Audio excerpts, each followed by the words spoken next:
इस वक्त की जो बड़ी खबर आ रही है युद्ध के मैदान से वो बंधकों से जुड़ी हुई है। बंधकों की रिहाई का ऑपरेशन तेज हो गया है, जानकारी मिल रही है। कतर में पीएम मोसाद चीफ की बातचीत हुई है। कतर के प्रधानमंत्री और मोसाद चीफ के बीच अहम बातचीत हुई है। पोलैंड में हो रही है ये बातचीत। ऐसी जानकारी मिल रही थी कि यूरोप के एक देश में बातचीत हो रही है। जानकारी अब यह है कि पोलैंड में बातचीत की जा रही है। बंधकों के परिवारों से इजरायली प्रधानमंत्री ने अपील की है, विरोध प्रदर्शन रोकने की अपील की गई है कि वो विरोध ना करें। बंधकों की रिहाई के लिए हर संभव प्रयास किया जा रहा है। इजरायल द्वारा ये आश्वासन दिया गया है नेतन्याहू द्वारा इजरायल के लोगों को। सवाल यह है कि गाजा युद्ध जल्द से जल्द कैसे खत्म होगा। सवाल यह है कि युद्ध के बाद गाजा का क्या होगा। इस पर इजरायल और उसके सबसे बड़े सहयोगी अमेरिका के बीच मतभेद हो गए हैं और ये तकरार बढ़ती जा रही है। अमेरिका ने शांति स्थापना का ऐसा रास्ता तैयार किया है जिससे इजरायल के दो टुकड़े हो सकते हैं। इजरायल इसका कड़ा विरोध कर रहा है। इजरायल ने इससे बचने के लिए गाजा को हिटलर का यातना कैंप बनाने का ब्लूप्रिंट तैयार कर लिया है। यानी गाजा समतल करने के बाद सबसे बड़ा ऑपरेशन शुरू होने वाला है जो परमाणु युद्ध शुरू करा सकता है। देखिए क्या है इजरायल का गाजा निर्जन प्लान। गाजा का युद्ध अमेरिका और इजरायल दोनों के लिए संकट बनता जा रहा है।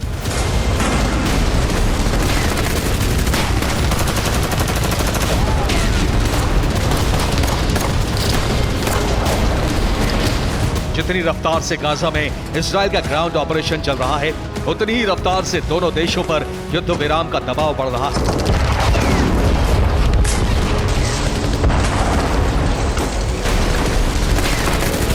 इजरायल और अमेरिका दोनों के बीच गाजा युद्ध के मुद्दे पर तनातनी बढ़ गई है।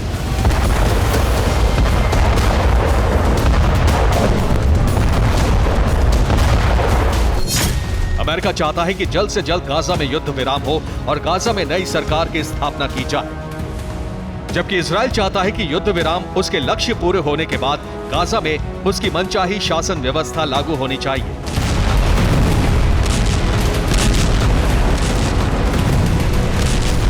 इजरायल का सबसे बड़ा सहयोगी अमेरिका सार्वजनिक मंच से कई बार कह चुका है कि गाजा में युद्ध विराम बहुत जरूरी है, लेकिन वीटो लगाकर इजरायल को समर्थन भी देता है।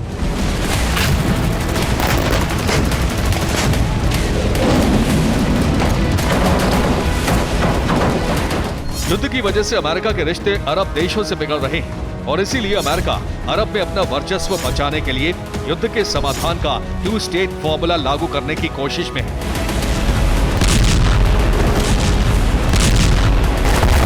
बाइडेन प्रशासन के इस रुख पर इजरायल और अमेरिका के बीच तकरार हो गई है। इजरायल नहीं चाहता था कि गाजा युद्ध का समाधान उसकी सीमाओं को घटाकर किया जाए।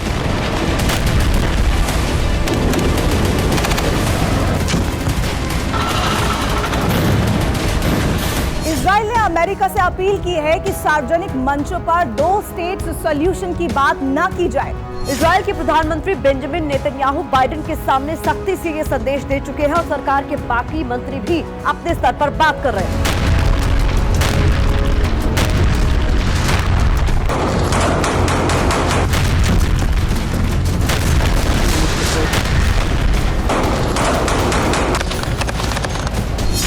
इजरायली प्रधानमंत्री बेंजामिन नेतन्याहू ने कहा है कि अमेरिका 2 स्टेट सॉल्यूशन पर चर्चा ना करे। वॉर कैबिनेट मंत्री बेनी गैट्स ने भी यही बात कही है। राष्ट्रपति आइजैक हर्जोग ने भी बाइडेन प्रशासन से अपील की है। इजरायली विपक्षी दल के नेता यार लेपिड ने भी कहा है कि अमेरिका के 2 स्टेट पर चर्चा करने से मुद्दा गंभीर हो सकता है।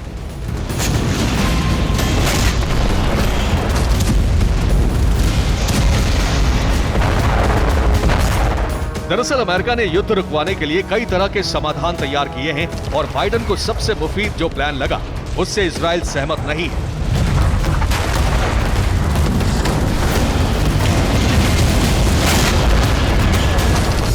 बाइडेन का प्लान है पहले गाजा में युद्ध विराम लागू कराया जाए, उसके बाद अरब देशों के साथ गाजा के समाधान पर चर्चा की जाए। गाजा को इजरायली सेना से खाली कराकर फिलिस्तीनी अथॉरिटी को सौंप दिया जाए।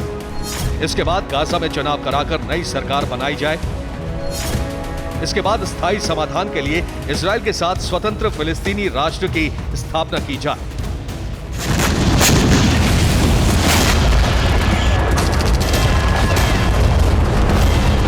लेकिन जंग में अपने सैनिकों और नागरिकों को गंवाने वाले इजरायल को यह मंजूर नहीं है।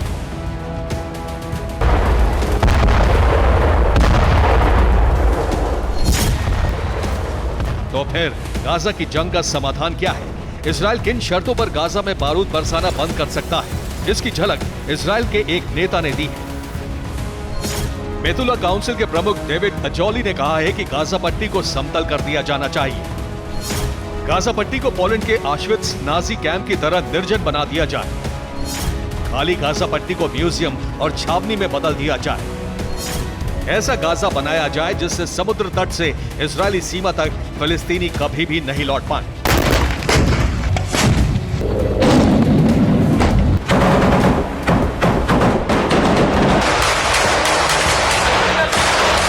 जंग में उत्तरी गाजा का बड़ा हिस्सा समतल हो चुका है और दक्षिण में भी यही हो रहा है। तो क्या इजरायल गाजा को ऑश्विट्ज की तरह म्यूजियम बनाने की तरफ बढ़ रहा है?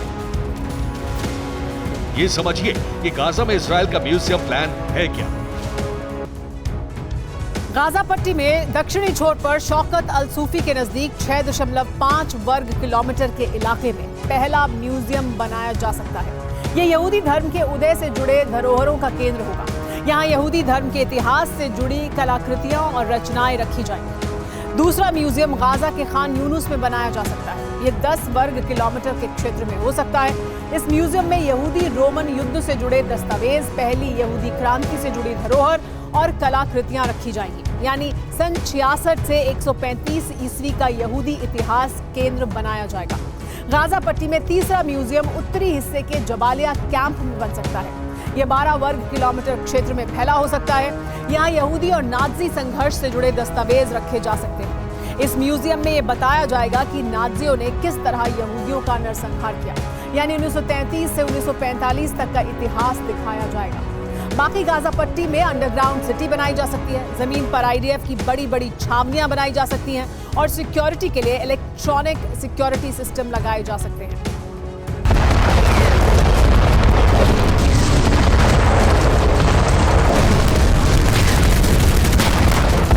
इजरायल ने प्लान गाजा म्यूजियम को लागू करने के लिए ब्लूप्रिंट भी तैयार कर लिया है।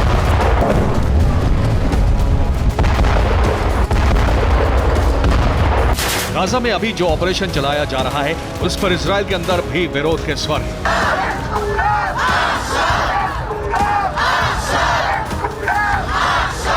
बेंजामिन सरकार ने इस युद्ध में अब प्रतिशोध के बजाय इजरायल के अस्तित्व को जोड़ने का प्लान बनाया है। बेंजामिन सरकार गाजा युद्ध के सैन्य ऑपरेशन का नाम बदलने पर विचार कर रही है। फिलहाल ऑपरेशन का नाम ऑपरेशन स्वॉर्ड्स ऑफ आयरन है। नाम हमास से प्रतिशोध का प्रतीक है, लेकिन बेंजामिन सरकार ऑपरेशन का नाम यहूदी अस्मिता से जोड़कर रखने पर विचार कर रही है। इस ऑपरेशन का नाम यहूदी धर्म और यहूदी संस्कृति से जोड़ा जाएगा। इससे घर में हो रहे विरोध को शांत करना आसान होगा।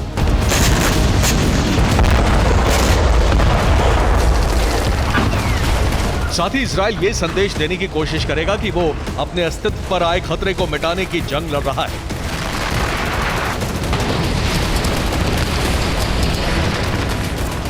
अमेरिका इजरायली सेना को गाजा से बाहर करना चाहता है, लेकिन इजरायल का प्लान है पूरे गाजा को खाली कराना। लेकिन ऑपरेशन यहीं खत्म नहीं होगा।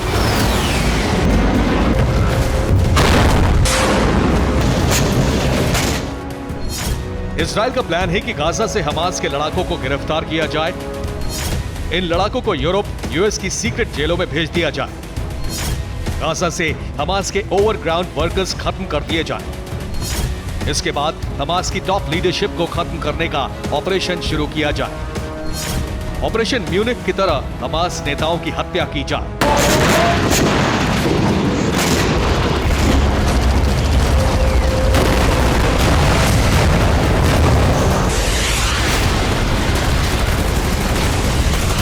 हमास की लीडरशिप के मारे जाने का मतलब होगा हमास का इकोसिस्टम खत्म हो जाना। अमेरिका जिस तरह का प्लान बना रहा है, इजरायल इससे उलट सोच रहा है, जिससे जंग और भड़केगी। इसीलिए अमेरिका और इजरायल में तकरार बढ़ती जा रही है और युद्ध विध्वंस की तरफ बढ़ता जा रहा है। Bureau report, TV9 Bharat. रविवार की रात गाजा के लिए सबसे विध्वंसक रात साबित हुई। गाजा के कई इलाकों में इजरायली सेना ने जमकर बारूद बरसाया। खासकर देर अल बला, खान यूनुस और जबालिया कैंप में इजरायली सेना ने जबरदस्त हमला किया। इजरायल का अटैक इतना असरदार साबित हुआ कि इजरायल ने खान यूनुस पर पूरी तरह कंट्रोल हासिल कर लेने का दावा किया है। दूसरी तरफ हमास और अल कुद्स बटालियन ने हाथ मिला लिया है। जेनिन ब्रिगेड ने भी पूरी ताकत लगा दी है। इजरायली सेना को अब इन गुटों के प्लानिंग के साथ किए जा रहे हमलों से निपटना होगा। हवा में फाइटर जेट और जमीन पर इजरायली आर्टिलरी। बारूद की ऐसी बरसात कि इमारतों के टुकड़े टुकड़े हो गए। एक ही मिनट के भीतर 10 से ज्यादा धमाके हो रहे थे।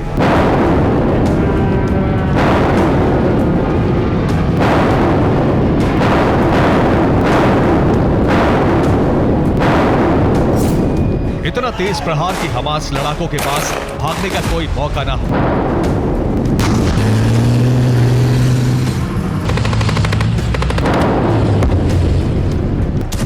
रविवार की रात गाजा का एक बड़ा इलाका दहलता रहा। Rafah border, Khan Younis, Shujaiya camp, Juhr al-Dik, Beit Lahia और जबालिया इलाकों में भारी बमबारी की गई।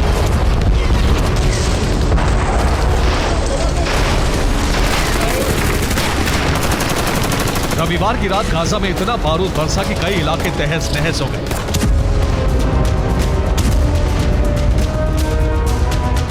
खान यूनुस को घेर चुके इजरायली फोर्स ने यहां रिहायशी इलाकों से लेकर अस्पतालों तक पर गोलाबारी की। इजरायली गोलाबारी की वजह से कई अस्पतालों में अफरा तफरी मच गई। खान यूनुस के एक बच्चों के अस्पताल पर भी मोर्टार दागे गए। इजरायल के हमले में एक बच्चे की मौत और कई बच्चों के जख्मी होने की खबर है।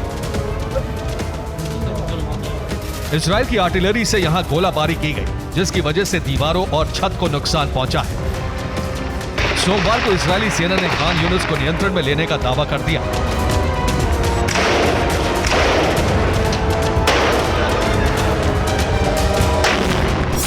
इजरायली सेना के मुताबिक खान यूनुस ब्रिगेड के ठिकानों पर छापेमारी हुई। खान यूनुस ब्रिगेड के कमांडर के ठिकाने तक सेना पहुंच गई। खान यूनुस में कई सुरंग और तहखानों की तलाशी ली गई।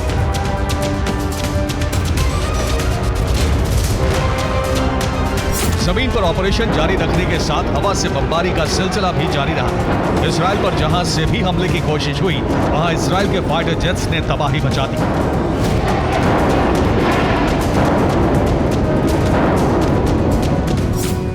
लिब्ना इलाके में इजरायल का हवाई हमला। इजरायल पर एंटी टैंक मिसाइल दागने की कोशिश। लिब्ना में हमास के ठिकाने पर इजरायल ने बमबारी की। लेकिन अभी हमास की अनगिनत सुरंगें सेना के लिए मुसीबत बनी हुई है। हमास लड़ाकों का पीछा कर रहे इजरायली जवानों को ये सुरंग नजर आई। सुरंग के भीतर से गोलियां चल रही थी। इजरायली सैनिकों ने घेर कर इस सुरंग में कई ग्रेनेड फेंके। इजरायल के लिए सबसे बड़ी चुनौती सुरंगों का जाल और हमास के पास मौजूद हथियारों का जखीरा है। यही वजह है कि इजरायल अब हमास के वेपन रूट को खत्म करने वाला है, ताकि भविष्य में इजरायल को ऐसी मुसीबत से सामना ना करना पड़े।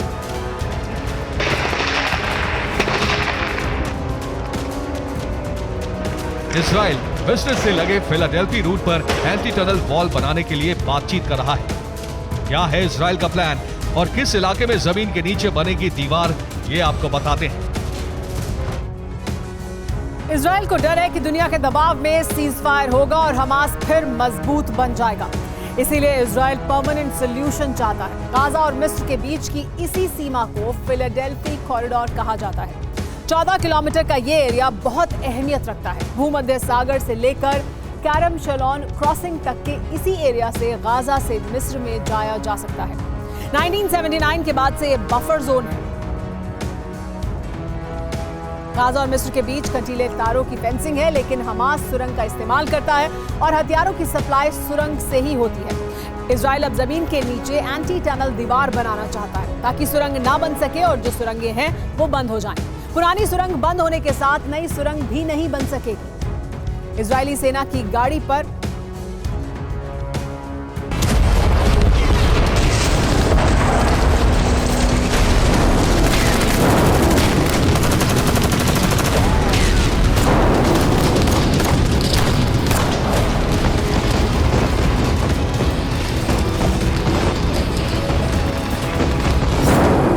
राफा बॉर्डर के करीब लगातार बमबारी की वजह भी यहां मौजूद सुरंगें हैं।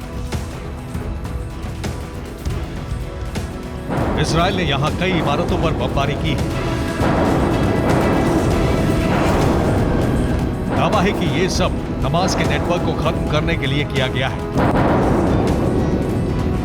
राफा बॉर्डर के करीब कई इमारतों से सुरंगों का रास्ता है और यहीं पर मिस्र के रास्ते लाए गए हथियार रखे जाते थे।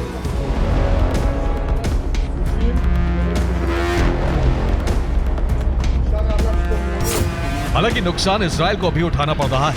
अल कुद्स ब्रिगेड ने वीडियो जारी किया है और दावा किया है कि इजराइल को अपने कई टैंक गंवाने पड़े हैं।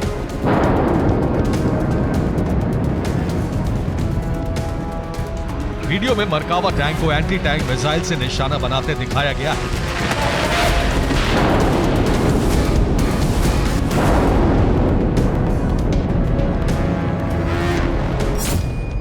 गाजा के स्वास्थ्य मंत्रालय का दावा है कि सिर्फ जबालिया कैंप में 90 लोगों की मौत हो गई है।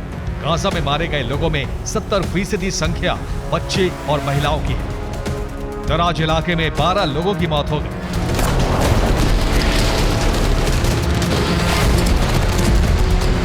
हमास लड़ाकों का गुरिल्ला प्रहार भी जारी है। मिट्टी के टीलों के बीच आगे बढ़ रहे ये लड़ाके अल कसाम ब्रिगेड के। टीले के उस पार इजरायली सैनिकों का कैंप है, लेकिन सेना को जरा भी अंदाजा नहीं कि हमास लड़ाके उनके करीब हैं। हमास लड़ाके इसी तरह सुरंगों और रिहायशी इलाकों से निकलकर अचानक हमले कर रहे हैं। ऐसे हमलों की वजह से ही इजरायल के कई सैनिकों की मौत हुई और हर दिन इजरायली सैनिक जख्मी हो रहे हैं। ये नुसरत कैंप की तस्वीरें हैं। इजरायल ने यहाँ रविवार रात हवाई हमला किया था। हवा से घातक बम गिरने की वजह से 10 घर मलबा बन गए।